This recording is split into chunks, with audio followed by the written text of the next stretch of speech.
tidak bisa record. Oke, kita lanjut. Oke, lalu yang keempat adalah untuk untuk apa namanya mengekstrak analit dari solid samples. Ya pasti dong kalau misalnya kalian punya beras, nggak mungkin kan berasnya langsung dimasukkan ke dalam HPLC gitu, atau berasnya langsung dimasukkan ke apa spektrofotometer gitu, kan nggak mungkin. Gitu. Makanya perlu proses ekstraksi seperti itu. Lalu ini adalah mengenai sampel size. Jadi ukuran partikel ini dengan ukuran partikel yang semakin kecil, maka transfer massa dari suatu matriks ke dalam solution itu akan menjadi semakin tinggi. Seperti itu. Maka dari itu perlu metode untuk mengecilkan ukuran yang betul. Gitu. Kalau misalnya contohnya, menurut kalian untuk mengecilkan ukuran sebaiknya matriks atau bahan-bahan pangan gitu matriksnya itu dalam keadaan yang basah atau setengah basah atau kering. Itu menurut kalian bagusan yang mana? Yang basah? Apakah yang basah? Itu misalnya kalian punya kacang hijau, bagusan basah atau bagusan setengah basah atau lembab atau kering? Itu menurut kalian bagusan yang mana? Ayo siapa Yang lembab. Yang mana? Yang lembab. Kenapa yang lembab? Kira-kira? Biar pengecilan ukurannya lebih mudah. Dengan alat apa? Kalau lembab, berarti. Belum kepikir, Pak. Lembab, oke. Ada lagi yang lain mungkin? Berarti lembab ya kayak jadi dibuat lembab gitu ya misalnya. Oke. Kalau ada lagi yang lainnya mungkin ada yang basah, mungkin menggunakan blender kayak apa blender jus gitu kan harus basah ya. Gitu. Atau ada yang lain, ada yang kering gitu misalnya. Ayo, we are open for discussion. Silahkan ngomong aja. Gitu. Oke, sepertinya tidak ada yang mau menjawab. Baik. Jadi sampel yang baik sebetulnya adalah sampel yang kering justru. Gitu. Kalau misalnya sampel yang basah itu ada kemungkinan ataupun lembab ada kemungkinan masih terbawanya analit di dalam apa namanya alat gitu. Lalu perlu adanya second step. Biasanya misalnya gara-gara dia sudah lembab atau sudah basah, maka perlu dikeringkan terlebih dahulu. Perlu dikeringkan terlebih dahulu sebelum proses analisis. Tuh. Berbeda dengan kalau misalnya kalian punya sampel susu, ya kalian mau menghomogenkan dulu kan susunya. Nah itu bukan yang pakai yang kering justru, tapi memang ada homogenizer atau misalnya di sini alatnya yang namanya ultraturax. Kalau kalian pernah main ke Reka 4, di situ ada kita punya alat ultraturax gitu. Lalu yang perlu diperhatikan lainnya adalah seleksi dari solvent. Oke, karena analit itu setiap analit akan punya matriks yang apa namanya cocok gitu. Mereka itu pasti analit tersebut pasti diselubungi atau berada di dalam matriks yang cocok. That's why itu disebut dengan it depends largely. Jadi sangat-sangat depend. Jadi kayak misalnya senyawa-senyawa yang larut dalam lemak ya pasti dia adanya di dalam lemak gitu. Nah, sama dengan proses ekstraksi. Kalau misalnya kalian mau mengekstraksi senyawa yang polar, ya pakailah senyawa yang polar gitu. Supaya analit yang misalnya di sini ada analit itu ada dua jenis ya. Ada yang kita mengkategorikan yang gampang aja ya. Analitnya ada yang hidrofobik, yang suka dengan air, ada juga yang tidak suka dengan air gitu ya. Nah, yang suka dengan air perlu kalian ekstrak dengan senyawa yang polar ya, karena dia sifatnya polar ya. Contohnya adalah air ya, pasti air itu sangat-sangat polar air itu sendiri. Lalu yang kedua bisa menggunakan metanol, atau bisa asetonitril, atau bisa ini sebenarnya aseton itu kurang polar.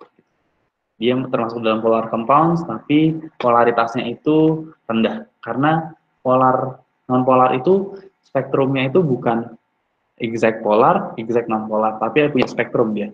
Jadi ada spektrumnya, ada tingkatan-tingkatannya seperti itu.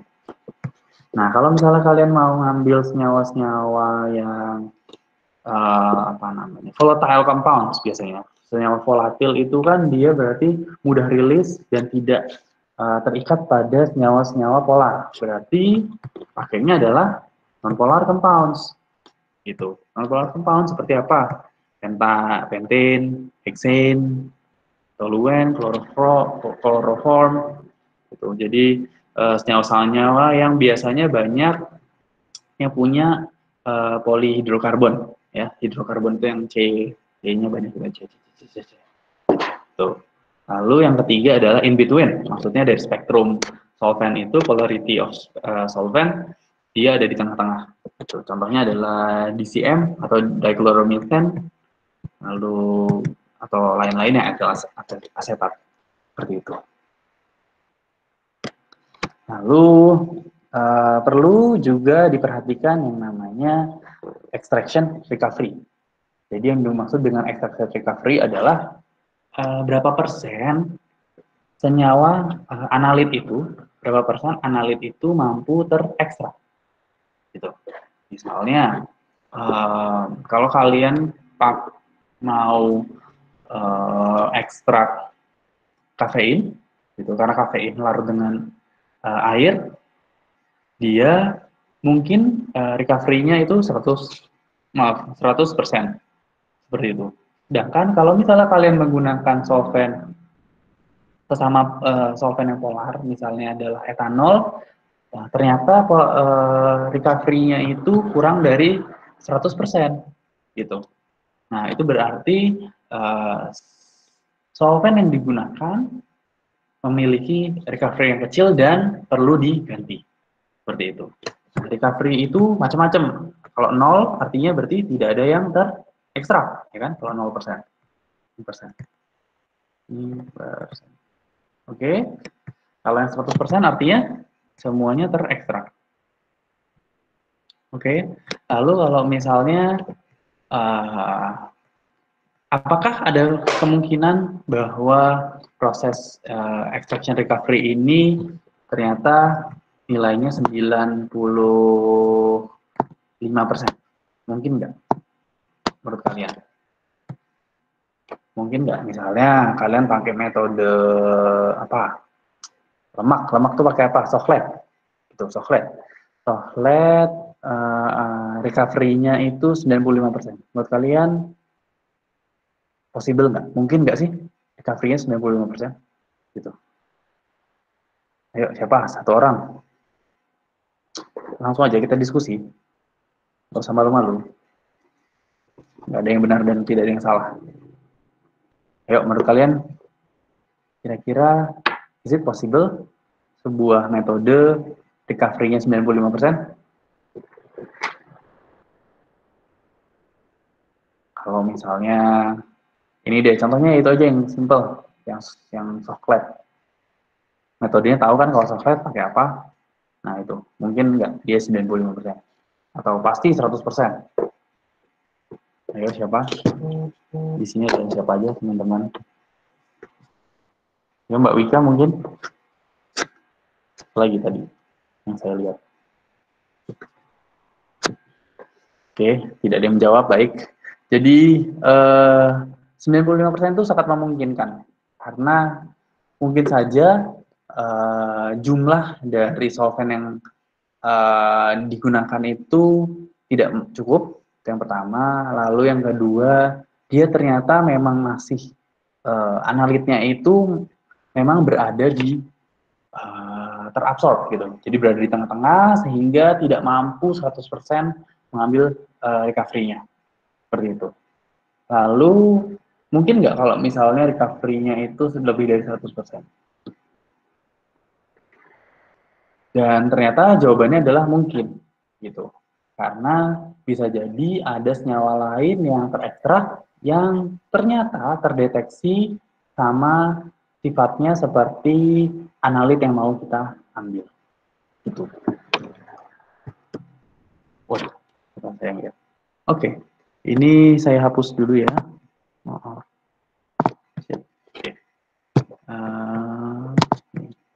Nah, recovery determination. Nah, terus bagaimana caranya untuk menentukan? Ada dua cara. Yang pertama adalah menggunakan Certified Reference Materials atau CRM.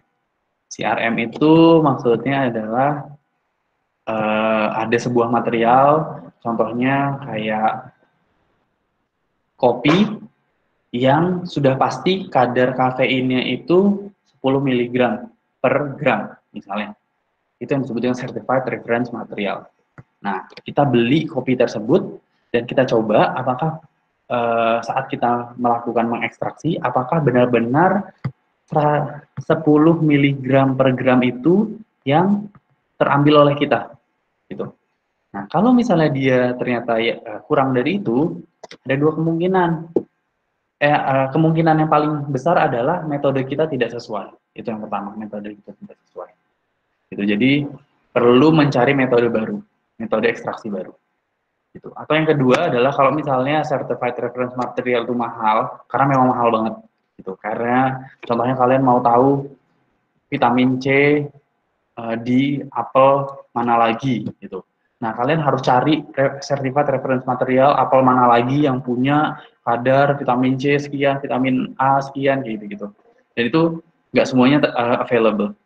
Cuman ada beberapa, dan itu pun juga pasti impor. Di Indonesia kita belum punya yang namanya certified reference material. Gitu. Itu karena mahal sekali. Lalu yang kedua adalah spike samples.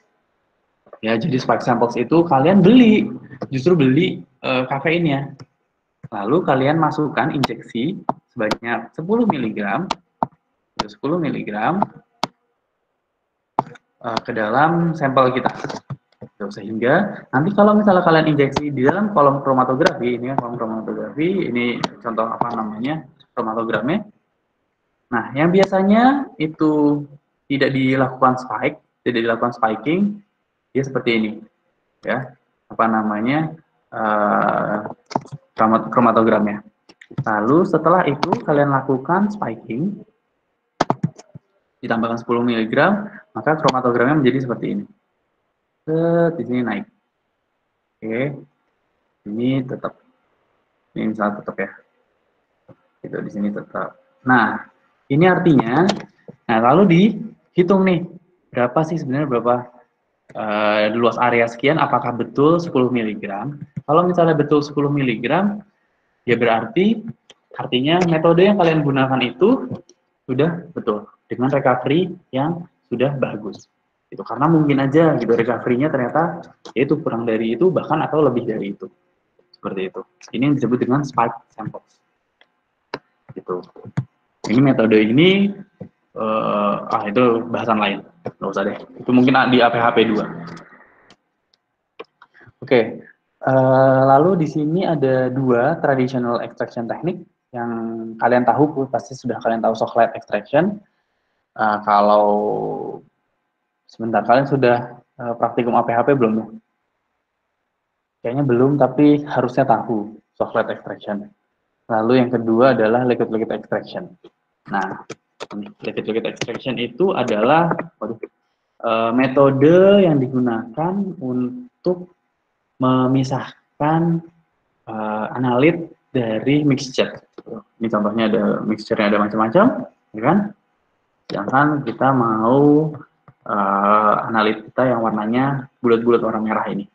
Gitu. Nah, ini adalah liquid extraction. Nah, caranya bagaimana?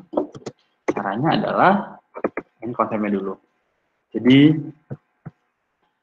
pertama ada vegetable oil, yang ternyata dia punya gula. Gitu, karena, rasanya manis nih. Lalu, di dalam erlenmeyer itu kita tambahkan air, sehingga menjadi seperti ini ya. Oke, lama-kelamaan karena sifat gula itu yang larut dalam air, maka gulanya akan pindah ke sini. Ini nggak ada titik-titiknya. Maksudnya adalah gulanya pindah ke fase air. Oke, pindah ke fase air. Sehingga setelah ini fase oilnya dipisahkan dan fase airnya dipisahkan. Hasilnya adalah airnya itu terasa manis. Nah, itu artinya adalah liquid extraction. Memindahkan analit satu ke analit ke solvent yang lainnya. Analit dari solvent satu ke solvent yang lainnya. Seperti itu. Oke, nah alat yang digunakan adalah yang disebut dengan corong pemisah. Seperti ini bentuknya. Jadi di sini ada apa namanya ya? Klep. Kayak bentuknya klep. Tinggal kalian buka, itu nanti air yang solvent yang ada di layer pertama ini akan turun ke bawah ya secara gravitasi. Gitu. Dan solubilitasnya itu berdasarkan yang disebut dengan distribusi koefisien distribusi atau distribution coefficient. Gitu. Jadi setiap solvent, kalau misalnya contohnya metanol gitu, metanol itu terhadap air ternyata koefisien distribusinya itu 2:1. Artinya adalah setiap analit yang terambil itu pasti jumlahnya 2 kalinya dari dari solvent yang lainnya gitu. Ini contohnya, jadi konsentrasi di solvent kedua dengan solvent yang pertama. Nah, ini contohnya. Kalian punya 30 partikel, bilangnya partikel aja ya di sini. 30 partikel, terus koefisien distribusinya itu 2. Berarti dengan adanya 100 ml solvent, 100 ml solvent itu mampu mengekstrak 2 kali lebih banyak partikel daripada solvent 1. Nah, sehingga dari 30 partikel yang bisa terambil adalah 20 yang di solvent kedua dan 10 yang di solvent 1. Gitu. Oke, sampai sini paham? Ini juga sama berlaku kalau misalnya jumlah partikelnya 300, maka sama yang diambil adalah 200 partikel dan juga 100 partikel karena koefisien distribusinya itu 2. Ya kan? Sekarang apa yang terjadi kalau misalnya solvent jumlah solvent 2-nya kita naikkan menjadi 200 ml. Nah, hasilnya adalah dari 300 partikel, maka 240 partikelnya itu akan terdifusi ke solvent 2 dan sisanya terdifusi ke solvent 1 karena koefisien distribusinya masih sama-sama 2. Oke, paham nggak? Di sini kalau misalnya kalian bagi ya sebenarnya 4:1, tapi perlu diperhatikan jumlah dari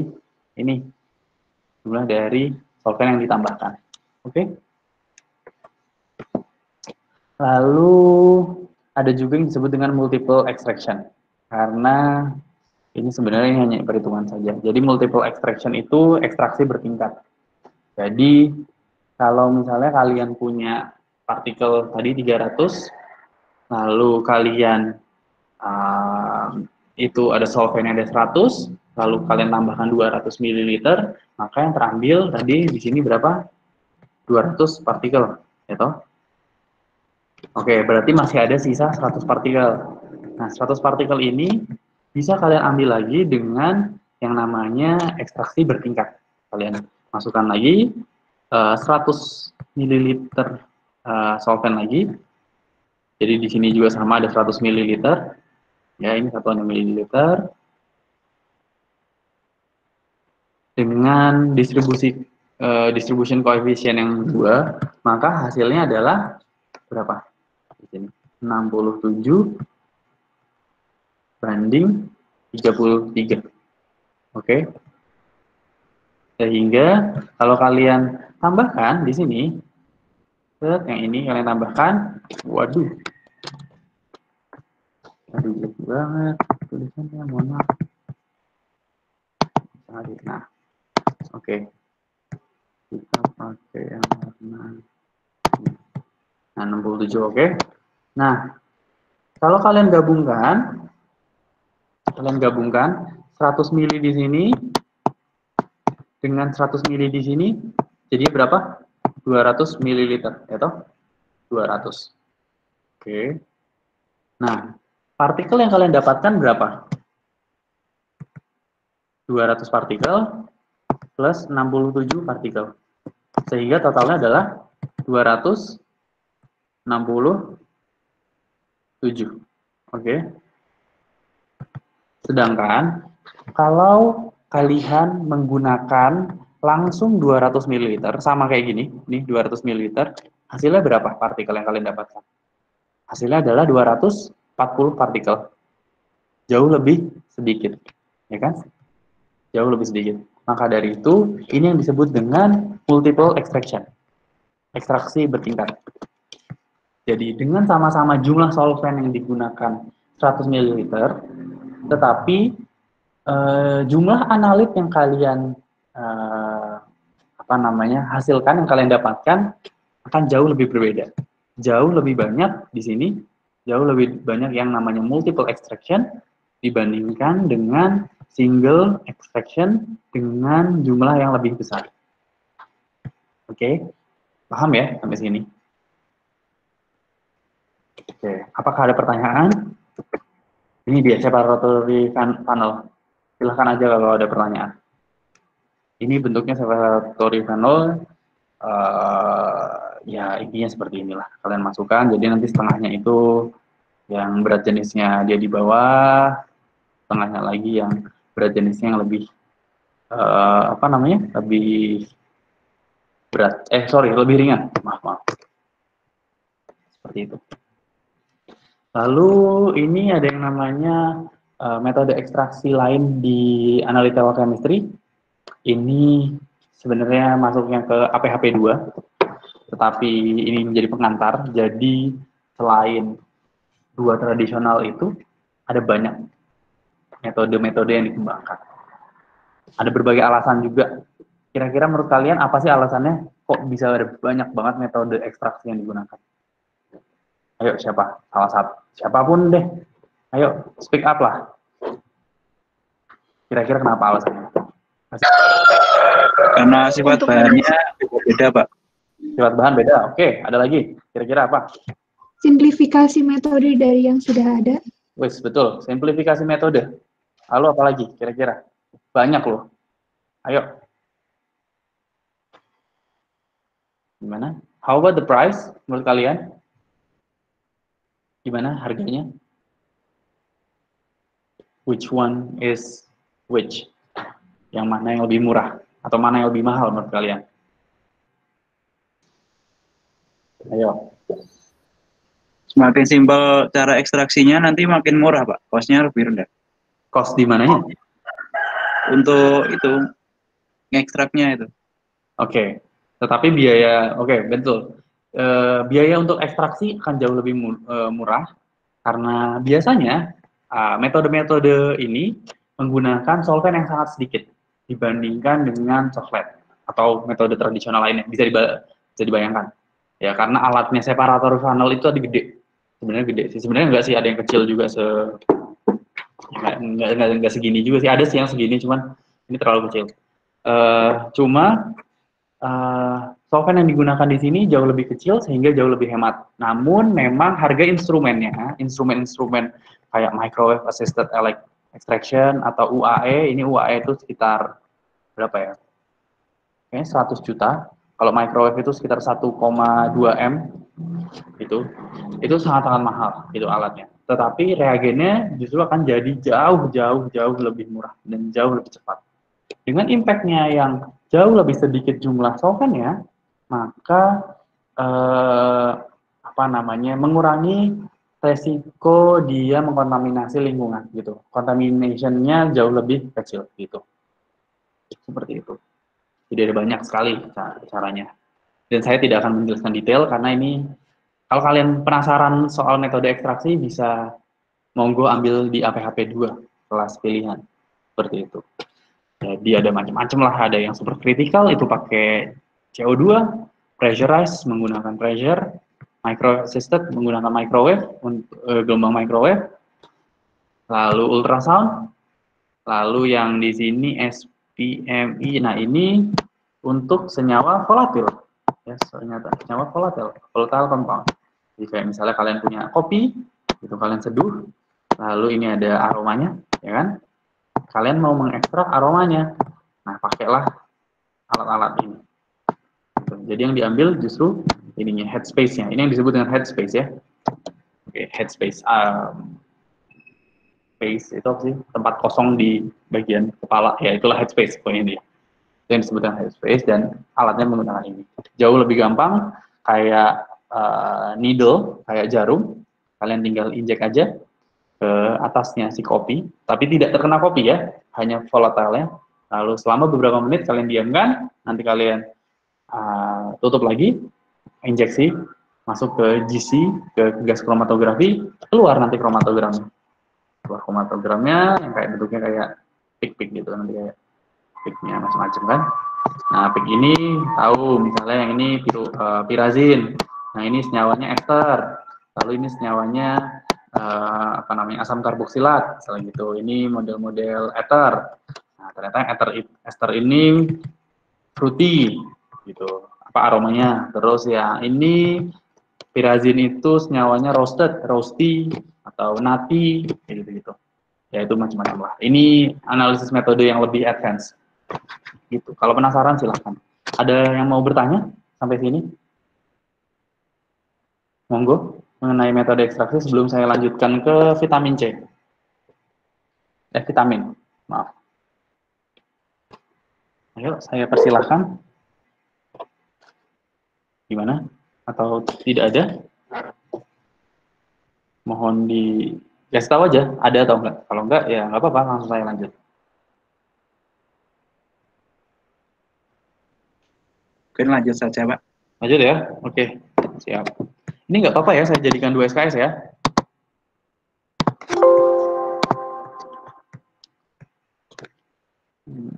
Sebentar. Oke. Analysis of vitamin. Oke, sekarang kita masuk ke analisis vitamin. Jadi pasti kalian sudah belajar sebenarnya vitamin di ilmu gizi, at least harus.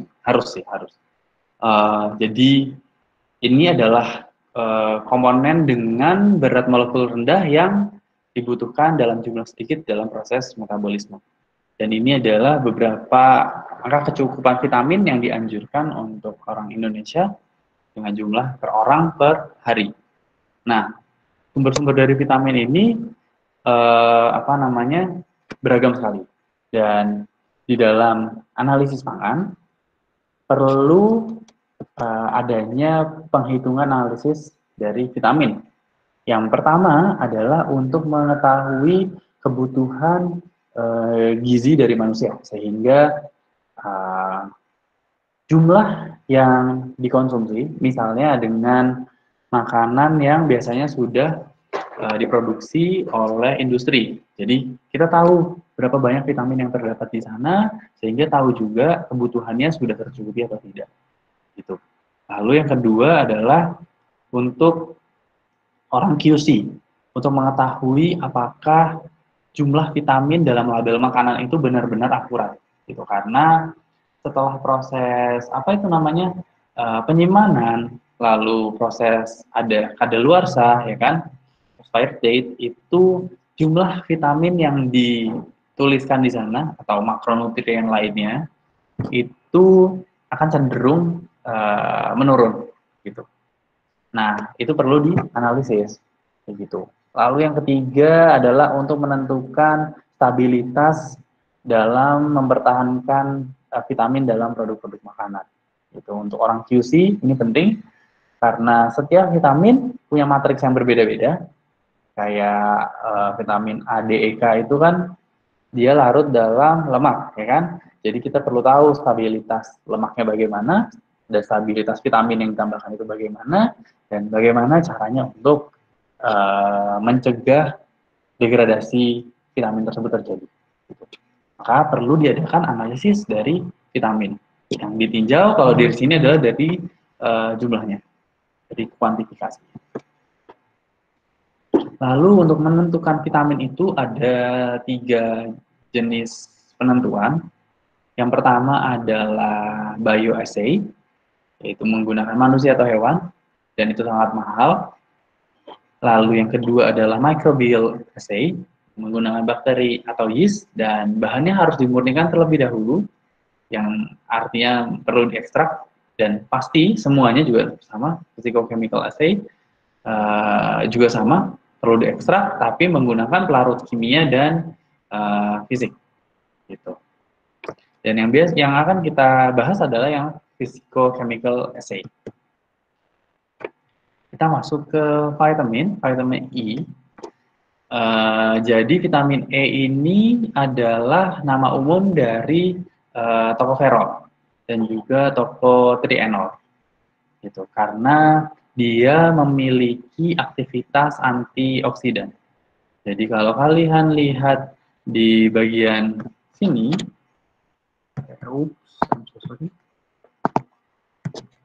di bagian sini ini tocopherol, ya. Bagian sini ini kita zoom ke bawah. Dia punya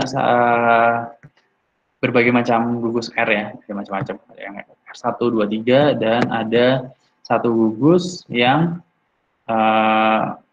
hidroksil di sini, gugus OH. Nah, saat gugus hidroksil ini ada sebuah radikal bebas, maka radikal ini gugus atom hidrogennya akan berikatan dengan atom radikal bebas, sehingga dia mampu menjadi keadaan yang teroksidasi. Seperti itu. Dan ini adalah berbagai sumber vitamin E yang bisa ditemukan. Rata-rata adalah bahan-bahan yang memiliki kandungan lemak yang cukup tinggi. Seperti itu. Jadi karena matriks dari, sifat dari vitamin E itu adalah larut dengan lemak, sehingga mudah ditemukan pada matriks-matriks yang berlemak. Seperti itu. Ini majority berlemak.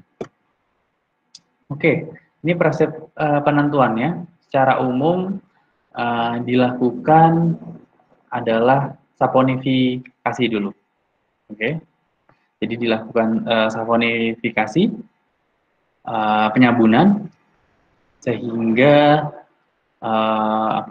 trigliserida, ini ya proses penyabunan ya, trigliserida dengan basa akan menjadi gliserol dan juga sabun. Setelah itu baru diekstrak dengan heksan, ya, diekstrak dengan heksan dan akan membentuk 2 layer, gitu. Akan ada 2 layer. Nah, layer yang berada dalam heksan, gitu, karena heksan ini adalah tadi sifat solvennya adalah non polar, maka tocopherol atau vitamin E akan lari ke dalam heksan. Oke, lari ke dalam heksan. Setelah lari ke dalam heksan, kita tambahkan Na2SO4. Ini sebenarnya fungsinya hanya untuk tadi belum saya singgung. Jadi di liquid extraction itu kan kita pakai separatory funnel, ya kan? Kita pakai separatory funnel, gitu. Separatory funnel. Nah, separatory funnel ini ada 2 solvent. Nah, yang di sini contohnya adalah solvent yang di bawah ini adalah heksan. Ini heksan. Heksan itu pasti di atas. Ini heksan. Yang bawahnya komponen yang polar. Kalau di dalam hal ini adalah ini. Dia ditambahkan basa NaOH, lalu disabunkan. Ya. Ini di bawah sini hasilnya. Nah, proses penyabunan ini saat ditambahkan dengan heksan, ada kemungkinan dia akan membentuk emulsi. Oke, kalian bisa bayangkan kalau misalnya emulsi kayak apa? Emulsi itu dia globulanya kecil-kecil dan uniform, sehingga dia akan menjadi satu apa namanya ya, satu larutan yang sama. Nah, dengan satu larutan yang sama, maka proses pemisahan dengan liquid-liquid extraction itu tidak akan bisa berjalan, ya kan? Karena kalau misalnya kalian buka flapnya, yang keluar semuanya antara si sabun ini, lalu heksannya pun juga keluar. Jadi it doesn't make any sense. Gitu. Itu akan apa namanya? It doesn't make any sense. Lalu kita tambahkan garam di situ, Na2SO4 yang berfungsi sebagai garam dan juga untuk mengabsorbing air untuk memecahkan apa namanya emulsi tersebut. Gitu. Jadi emulsi tersebut akan pecah nanti dan bisa kalian keluarkan. Itu akan terbentuk seperti ini lagi. Seperti itu fungsi. Setelah itu, setelah didapatkan fraksi yang atas, fraksi yang heksan ini diinjeksikan ke dalam kolom HPLC dengan detektor fluorescence. Pada ininya ya, apa namanya, lambdanya. Setelah itu kalian bisa dapatkan apa namanya, luas areanya di kromatogram, gitu. Jadi macam-macam. Tapi kalian perlu tahu yang mana sebetulnya yang mana kromatogram yang terdeteksi sebagai vitamin E itu dengan yang tadi yang saya bilang spiking sampel. Kalian masukkan tocopherolnya atau kalian masukkan vitamin E-nya, jadi biar tahu, oh ternyata yang senyawa yang di sini nih setelah di spike dia jadi naik. Oh artinya yang di bagian itu adalah vitamin E. Gitu. Jadi yang di sini adalah vitamin E. Seperti itu.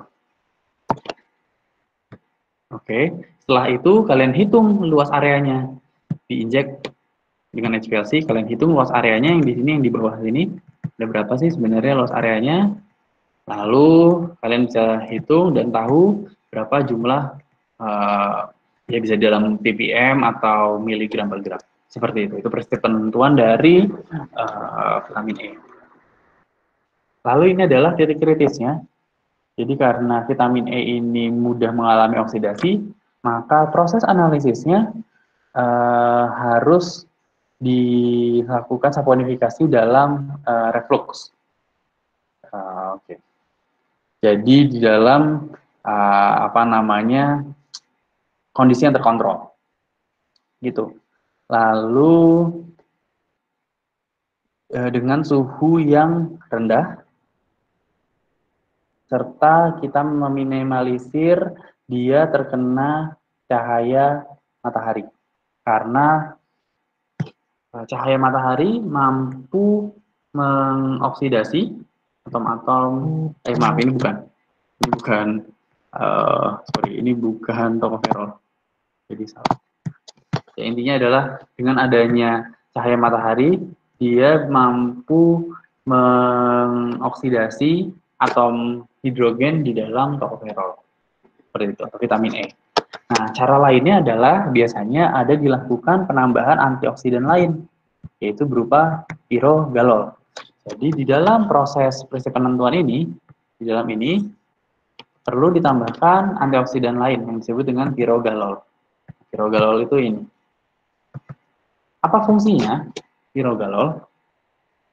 Fungsinya adalah jika dalam penentuan vitamin E ini ternyata bukan praktikal, peneliti atau laborannya itu ceroboh, jadi misalnya masih terkena cahaya atau ya biasanya itu sih masih terkena cahaya yang banyak sehingga tocopherolnya makin lama makin turun. Nah, maka dari itu pirogalol ini berfungsi untuk menangkal, dia bisa mengoksidasi, gitu. Dia bisa mereduksi si radikal bebas dengan mengoksidasi atom hidrogen yang dia punya. Dia mendonorkan atom-atom hidrogen ini. Gitu. Jadi yang teroksidasi adalah pirogalolnya dulu, baru setelah itu kalau pirogalolnya habis, baru vitamin E. Oke, jadi vitamin E-nya bisa tetap terdeteksi. Lalu yang menjadi pertanyaan, loh kalau misalnya ada pirogalol yang punya aktivitas antioksidan juga, lalu punya ini apa namanya? Ini aktivitas antioksidan, punya bungkus OH juga, apa dia nggak terdeteksi sebagai vitamin E? Jadi di dalam HPLC itu kan ada banyak ya tadi ininya apa peaknya macam-macam. Oke, peaknya ada banyak.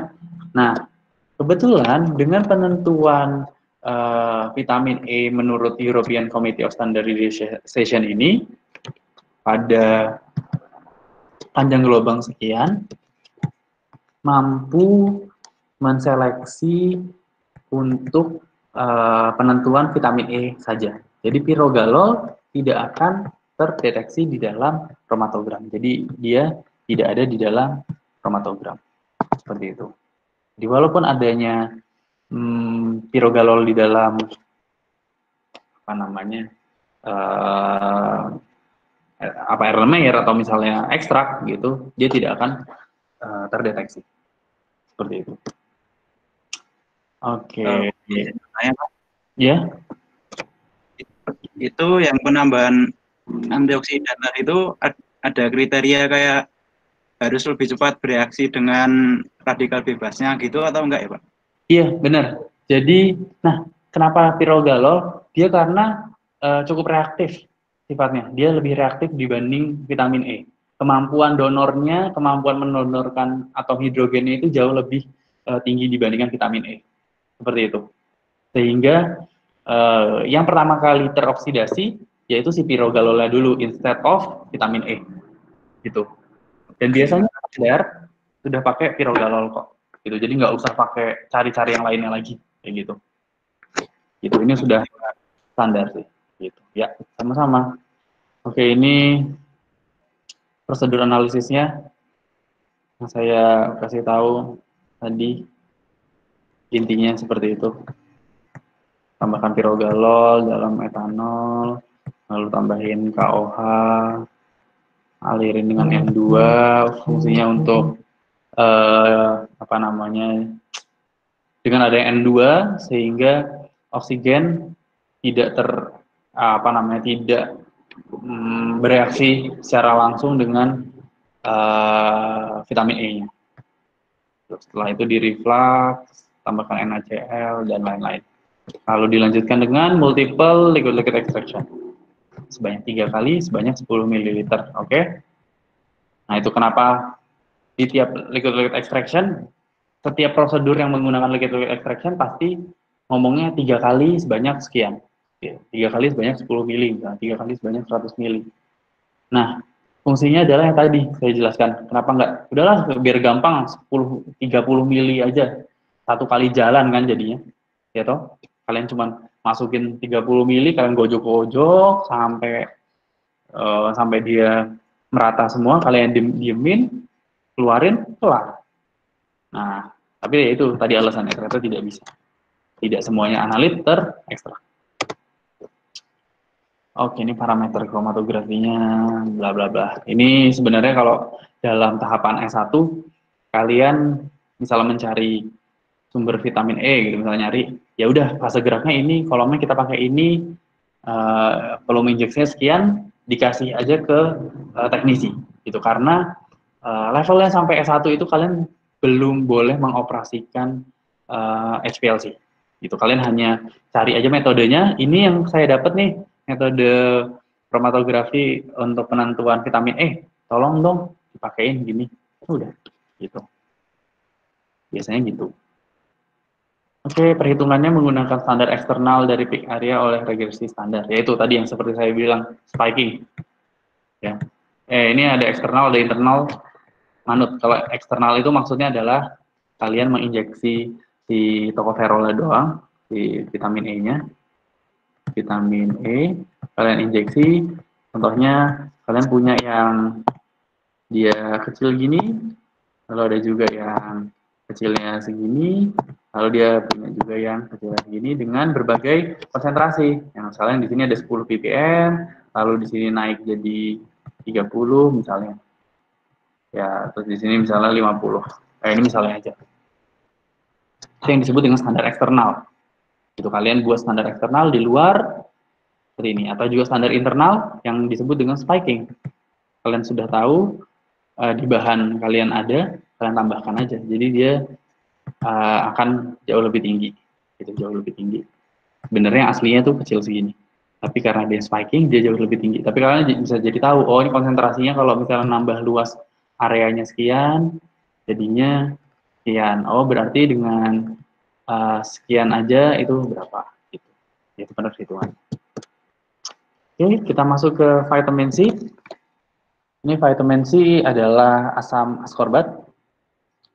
Dia sangat mudah larut dengan air. Sebentar ya, saya ambil minum. Haus juga ternyata.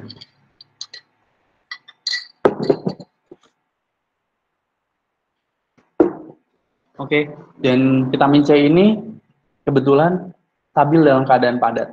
Justru setelah dicairkan, dilarutkan ke dalam air atau apapun, larutan apapun yang sifatnya asam kayak gitu, dia jauh lebih fragile justru. Justru dia mudah mengalami oksidasi. Tapi kalau misalnya dalam keadaan padat, dia tetap bisa teroksidasi, namun lajunya jauh lebih kecil. Kayak gitu. Lalu yang kedua adalah sifat dari vitamin C ini stabil dalam pH yang rendah. Ya. Dia stabil dalam kondisi yang asam. Sehingga kalau misalnya sehingga banyak sekali yang kalian temui minuman-minuman yang memiliki kandungan vitamin C yang sifatnya asam, ya kan? Yaitu karena vitamin C itu stabil di situ. Makanya kenapa UC 1000 itu punya banyak vitamin C dan rasanya asam, yaitu alasannya. Gitu. Dan mana botolnya dia masih bening, ya kan?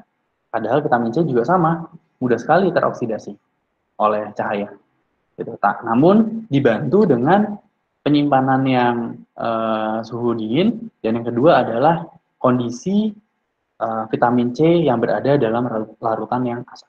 Seperti itu. Kalau dia kondisinya basah, udah pasti dia akan teroksidasi. Begitu. Oke, jadi bentuknya adalah seperti ini. Oke, bentuknya seperti ini, asam ascorbat. Nah, asam ascorbat ini jika teroksidasi, ya, akan menjadi dehydroascorbic acid atau DAA, asam dehydroascorbat, dehydroascorbic acid, ya. Dan dia mampu mendonorkan 2 atom hidrogen, yaitu yang di sini dan juga yang di ini. Ini dia mendonorkan ini. Nah, oke, stabilitasnya ini tadi yang saya bilang, stabilitasnya rendah karena dia rentan teroksidasi oleh cahaya. Lalu oksidasi enzimatis, ini kurang M. Enzimatis. Lalu dia juga mudah sekali teroksidasi oleh adanya metal.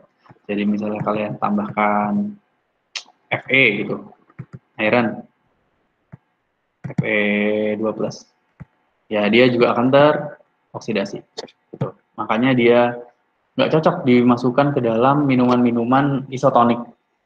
Gitu kayak Pocari Sweat gitu. Itu kan banyak juga ion-ionnya. Nah, itu kalau dimasukin vitamin C, ya vitamin C-nya buat apa? Nggak ada gunanya. Gitu. Karena dia langsung teroksidasi. Gitu. Lalu kerusakan akibat suhu tinggi, obviously kerusakan oleh pH tinggi. Oke, analisa vitamin C ini ada 2. Yang pertama adalah titrasi iodin. Ini yang sangat sering digunakan. AOC method metodenya sudah valid, dan kebetulan banyak sekali matriks makanan yang bisa dipakai di analisis dengan titrasi iodin ini. Gitu. Nah, caranya adalah dia dengan adanya iod ini, iodin, dia mampu mereduksi dalam bentuk ion iodide atau I+. Nah, kalau misalnya iodinnya terlalu banyak, jadi iodin ini mampu mengoksidasi atom-atom yang di sini, sehingga bentuknya adalah dia berikatan dengan 2 Hi. Dan indikatornya yang digunakan adalah amilum. Karena akhir titrasinya ditandai dengan warna biru. Jadi biasanya ini asam askorbat plus amilum plus iodin 2. Lalu proses titrasi ini, jadi pertama kali kan ada banyak, misalnya kamu punya larutan UC1000, ada banyak vitamin C-nya, ada banyak vitamin C-nya. Kalian titrasi dengan iodin dan ada amilum, maka yang pertama kali dilakukan adalah atom-atom hidrogen ini akan berikatan dengan amilum, membentuk 2 Hi. Selanjutnya, saat semua asam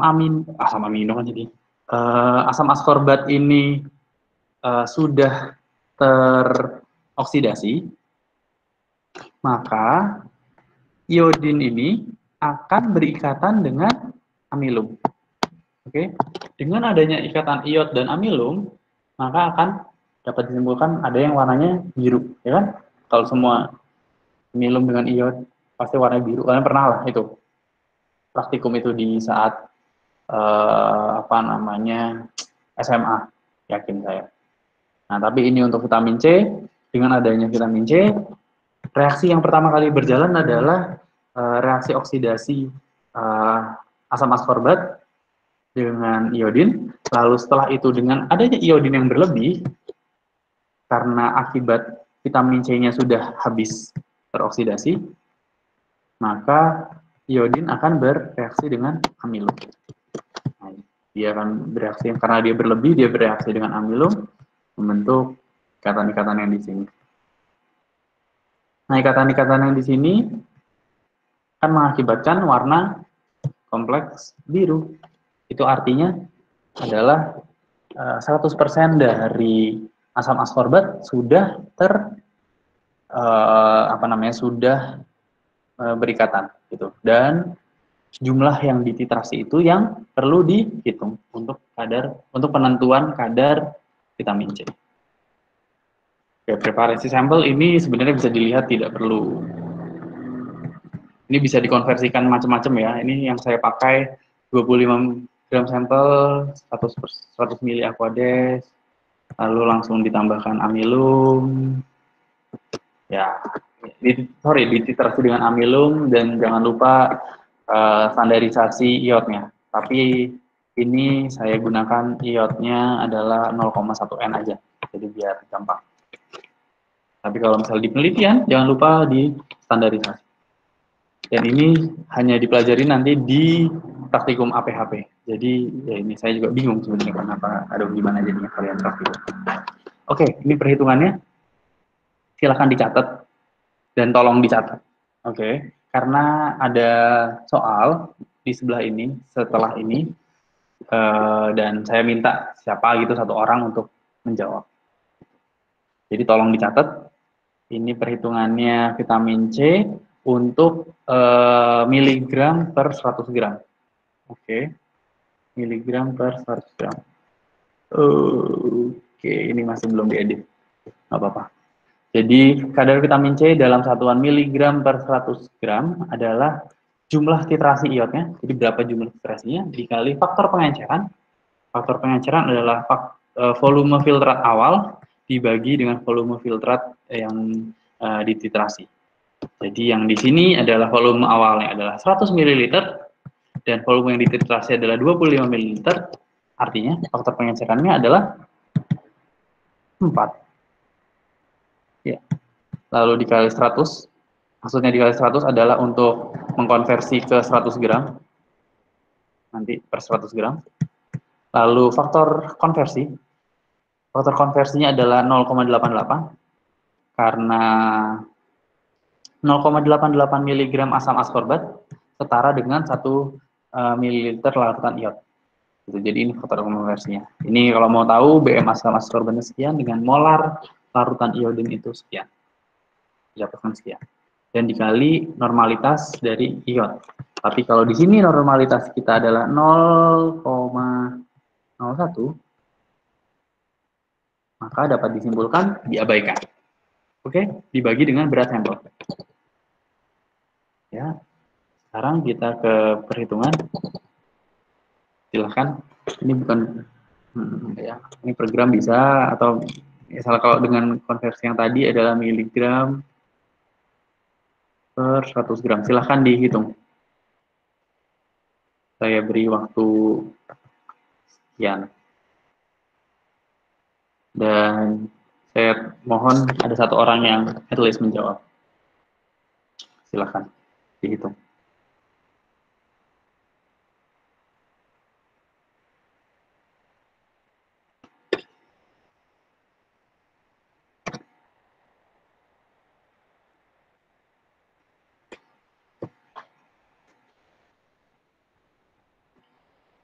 Ayo.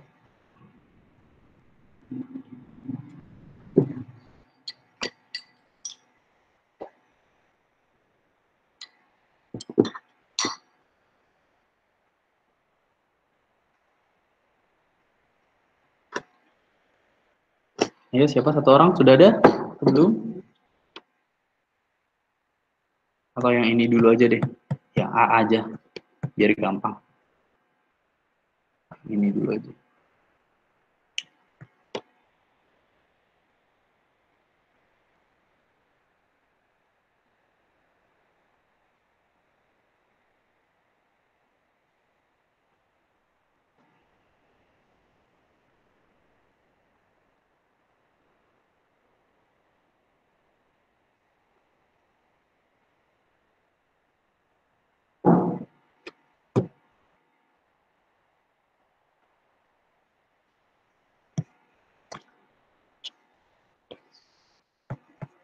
Sudah ada atau belum nih?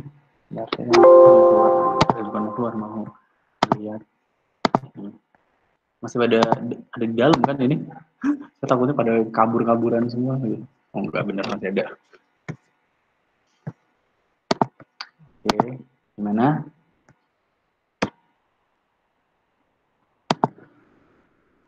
Soalnya enggak Nih. ya.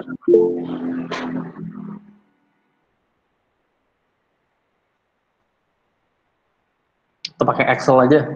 Siapa gitu yang kan ada Excel kan di laptop kalian? Pada pakai laptop nggak?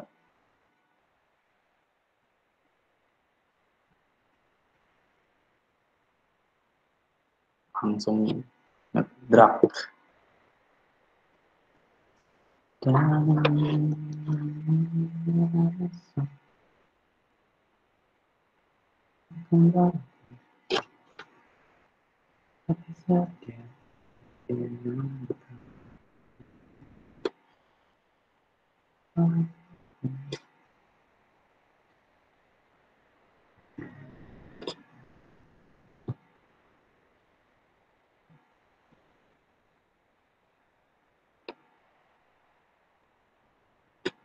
Ya, sudah yang dapat?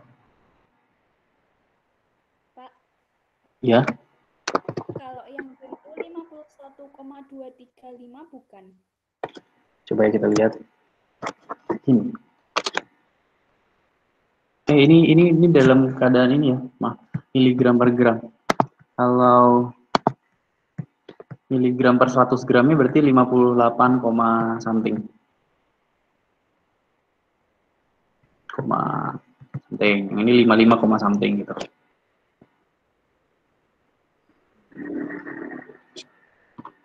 Gimana? Ada yang dapat sama?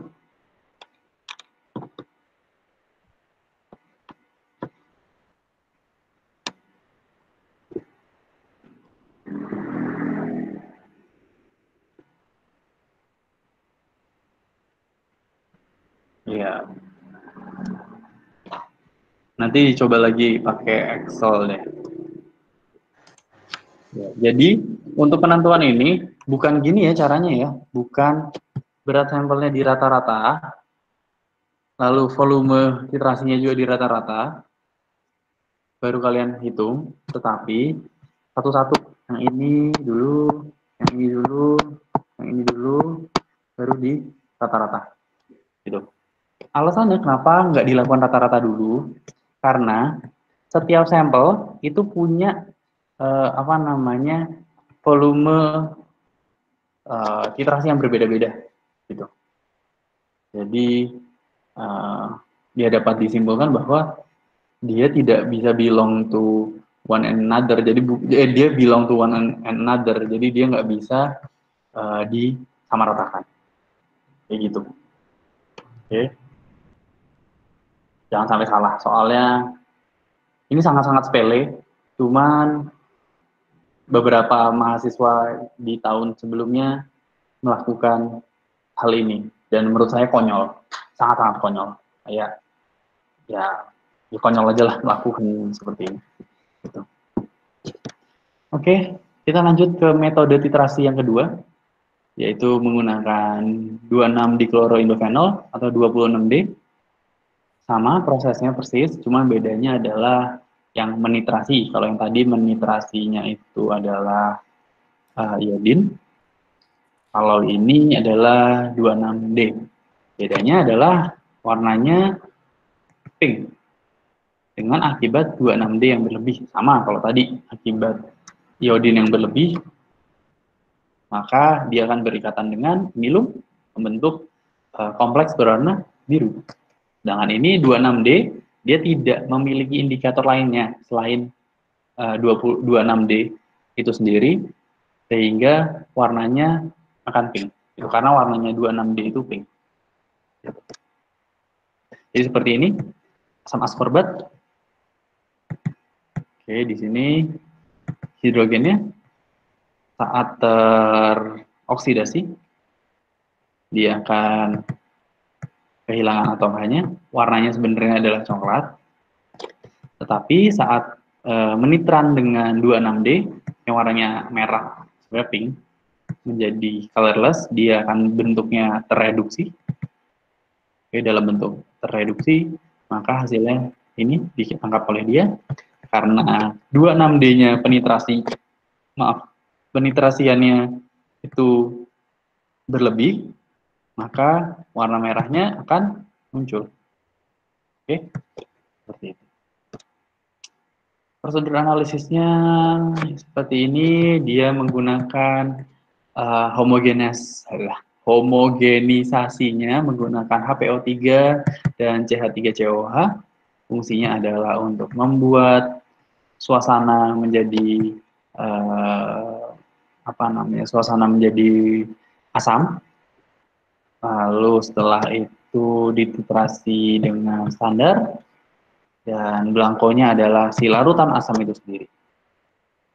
Gitu. Sampel teksnya adalah di contoh ini adalah di sini contohnya 100 gram sampel dilarutkan dalam 500 ml larutan ini. Kalau tadi 25 gram dan 100 ml, sedangkan ini 200 gram dan 500 ml. Lalu kalau di sini contohnya adalah kita ambil 25 ml filtratnya. Sehingga faktor pengencerannya berapa? FP-nya. FP-nya adalah 500 dibagi 25. Oke. Berapa tuh 500 dibagi 25? 20. 20 ya. Oke, 20. Ya, ini perhitungannya. Jadi yang pertama adalah volume titrasinya. Volume titrasi sama kayak tadi volume titrasi, tapi ini dikurangin sama volume blanknya. Sekian. Dikali faktor konversi. Faktor konversinya adalah 0,175. Kalau yang tadi 0,88. Dan faktor pengencerannya sama dan berat sampelnya sekian. Intinya sama persis. Tapi di sini tidak ada normalitas. Gitu. Oke, jadi catat. Bisa dicatat juga. Ini satuannya adalah miligram per gram ya, miligram per gram. Kalau misalnya sama, misalnya bisa juga dikali 100. Kalau misalnya satuannya adalah miligram per 100 gram. Ini bisa dikali 100 if apa namanya? Vitamin C-nya in form of milligram per 100 grams. Oke. Seperti itu. HPO3 COOH. Ini maksudnya larutan ya. Ini larutan. Jangan salah. Takutnya gramnya malah. Oke. Oke, di sini contohnya belangkonya 0 aja. Oke, jadi berat sampel.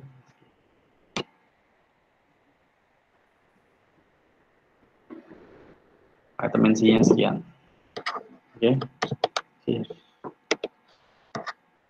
Ini langsung aja ya. Hasilnya sekian. 0,32 mg per gram. Atau 32, sekian miligram per 100 gram. Seperti itu. Oke, ada yang mau ada yang mau ditanyakan sampai di sini mengenai kuliahnya? Ada atau enggak? Ini saya save ya. Nanti saya saya kirimkan melalui absen gimana ya Pak? Oh iya lupa.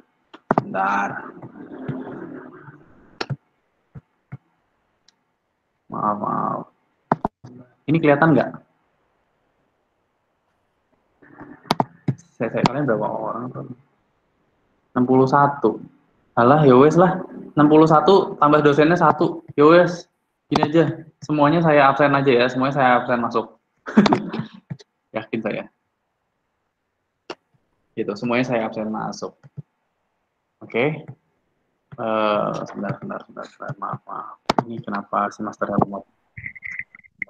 Lalu untuk besok,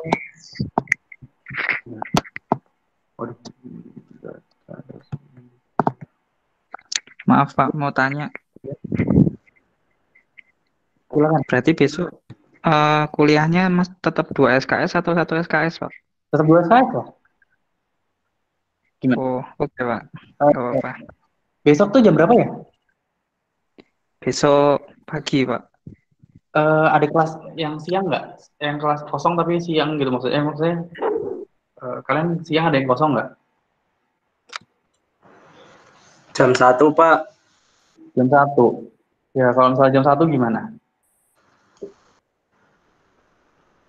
Terserah teman-teman sih. Ya kalau saya prefer agak siang sih sebenarnya jam 1. Kak, maaf mungkin 1:30 aja soalnya jam 12.40 tuh kan baru selesai kuliah. Jadi saya kepingin break sebentar, takutnya nggak bisa fokus waktu lanjut. Jadi kalau menurut saya 1:30 aja gitu. Oke, boleh, nggak apa-apa. Silakan. Lalu yang saya mau tanyakan juga berarti 1:30 ya. Ya. Lalu ini juga apa namanya? Lebih enak di Google Meet atau di Webex? Google Meet, Pak. Google Meet, Pak. Gitu. Google Meet, Pak. Siap kalau gitu. Oh, ini ada juga yang mau bilang pagi. Kenapa alasannya pagi?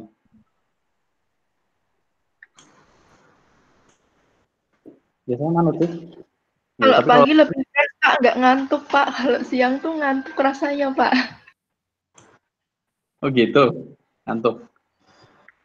Ya monggo sih.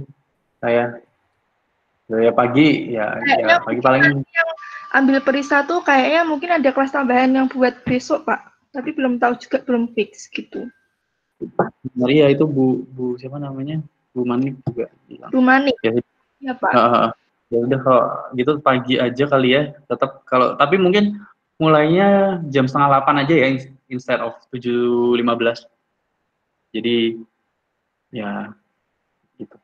Oke, cuma di shifting 15 menit aja. Gitu. Saya juga berusaha. Oh ya, kelas jam 9 ada lagi atau enggak? Bakery, Pak. Oh, ada bakery ya. Oke, kayak gitu.